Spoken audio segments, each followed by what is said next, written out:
और इस बीच केरल में धमाके की खबर के बाद गृह मंत्री अमित शाह ने केरल के सीएम पिनाराई विजयन से बातचीत की है। जांच के लिए एनआईए एनएसजी केरल के लिए रवाना हो गई है। एनआईए और एनएसजी की टीम किसी भी वक्त मौके पर पहुंच सकती है और जांच कर सकती है। बिल्कुल, जांच का एंगल हमास की तरफ भी मुड़ता हुआ नजर आ रहा है, क्योंकि 2 दिन पहले ही एर्नाकुलम में हमास के समर्थन में एक रैली हुई थी। समर्थन में रैली होती है और सबसे बड़ी बात, इस रैली में हमास के नेता खालिद मशेल भी वर्चुअली मौजूद रहते हैं, हमास के समर्थन में बातें करते हैं और ठीक 2 दिन बाद ये ब्लास्ट हो जाना बड़ी बात।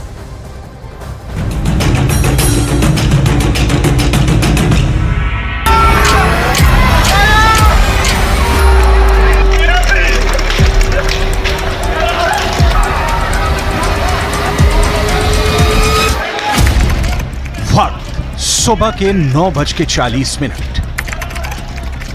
जगह जमरा international convention centre Ernakulam Kerala.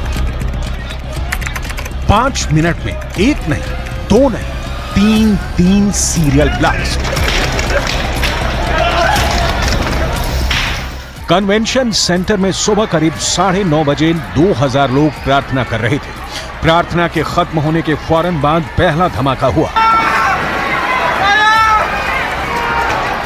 अभी लोग कुछ समझ पाते तब तक दूसरा धमाका हो गया।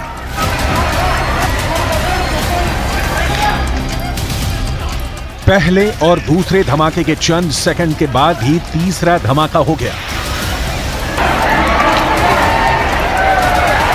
सिर्फ 5 मिनट के अंदर कन्वेंशन सेंटर में 3 धमाके हुए हैं।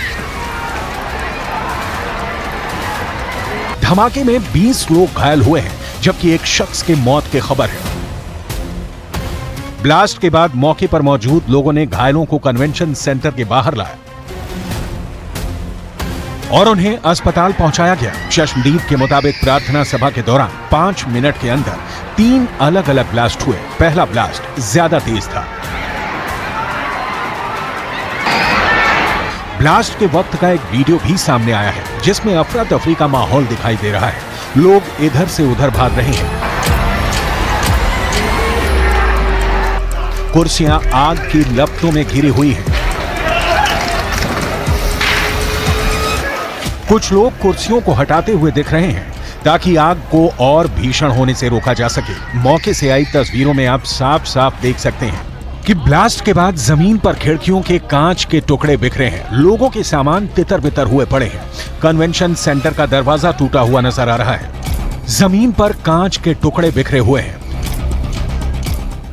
केरल पुलिस और एनआईए टीम की शुरुआती जांच में पता चला है कि इन बम धमाकों के लिए इंसेंडियरी डिवाइस और आईईडी का इस्तेमाल हुआ है। बम टिफिन बॉक्स में रखे गए थे। फॉरेंसिक टीम ब्लास्ट की जांच करने मौके पर पहुंची है। मौके से आई तस्वीरों से साफ है कि एक्सप्लोसिव डिवाइस को प्रार्थना सभा में अलग अलग जगहों पर रखा गया था, ताकि अफरा तफरी मचने पर ज्यादा से ज्यादा लोग इन धमाकों की जद में आए। धमाका जिस कन्वेंशन सेंटर में हुआ है उसका नाम है जमरा international convention and exhibition centre. यहां 3 दिनों तक कन्वेंशन होना था। कन्वेंशन में शामिल होने के लिए 2300 लोगों ने रजिस्टर किया था, लेकिन पहले दिन सीरियल ब्लास्ट हो गया। एर्नाकुलम में जहां ब्लास्ट हुआ है उसके आसपास बड़ी संख्या में यहूदी समुदाय के लोग रहते हैं। इजराइल हमास जंग के शुरू होते ही खुफिया एजेंसियों ने अलर्ट जारी किया था। अलर्ट में आशंका जताई गई थी कि भारत के यहूदी स्पॉट आतंकियों के निशाने पर हो सकते हैं। धमाके की खबर के बाद गृह मंत्री अमित शाह ने केरल के सीएम पिनाराई विजयन से बात की। गृह मंत्रालय और सुरक्षा एजेंसियों के अफसरों के साथ हाई लेवल मीटिंग की है। ब्लास्ट की जांच के लिए एनआईए और आईबी की टीम को भेजने का निर्देश दिया।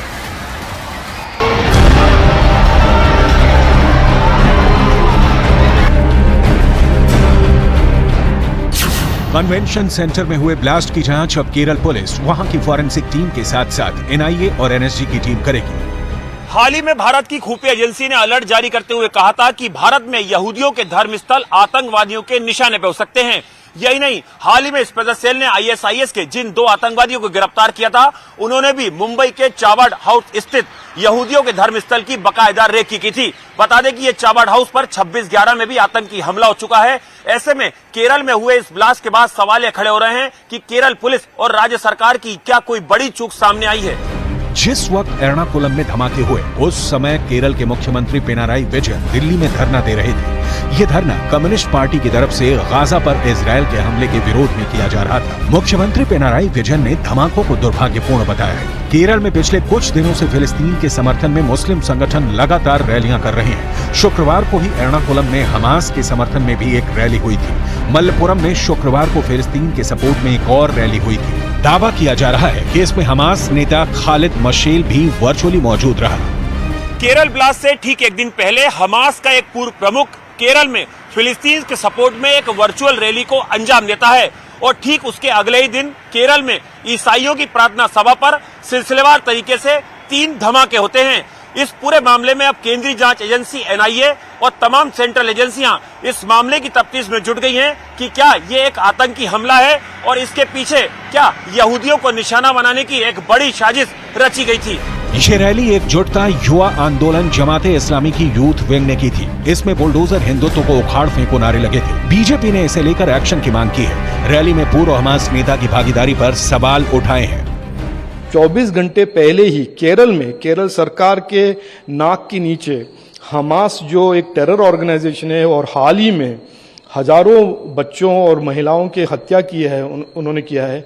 हमास के लीडर को मौका दिया जाता है कि केरल के युवाओं को संबोधित करे और जिहाद और हेटफुल स्पीच के बारे में उनको संबोधित करने का उनको मौका दिया गया था और केरल सरकार ने कुछ नहीं किया क्योंकि वो इतने डरे हुए हैं अपीजमेंट पॉलिटिक्स के कारण कि उन्होंने कोई हस्तक्षेप नहीं किया, उसमें रोकने का कोई अटेम्प्ट भी नहीं किया। तो उस प्रोग्राम के 24 घंटे के बाद हमको उस हेट और जिहाद का जो उनका संबोधन था उसका नतीजा हम आज देखने को मिल रहा है।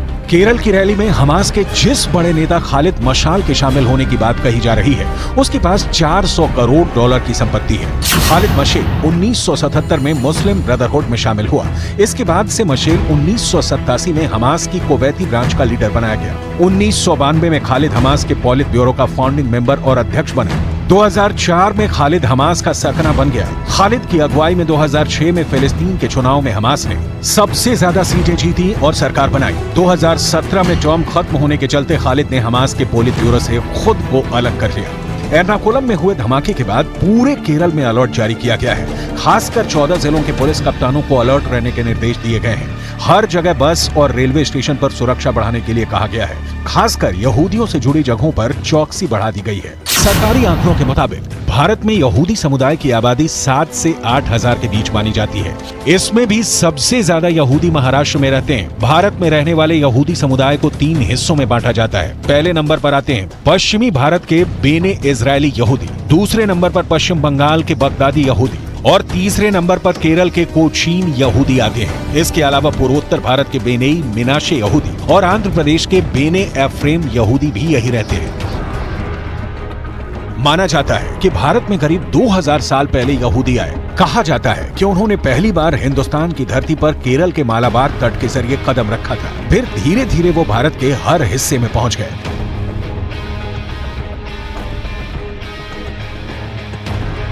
केरल के कन्वेंशन सेंटर में हुए धमाके के बाद दिल्ली पुलिस भी हाई अलर्ट पर है और भीड़ भाड़ वाली जगहों पर खास नजर रखी जा रही है। स्पेशल सेल लगातार खुफिया एजेंसियों के संपर्क में है।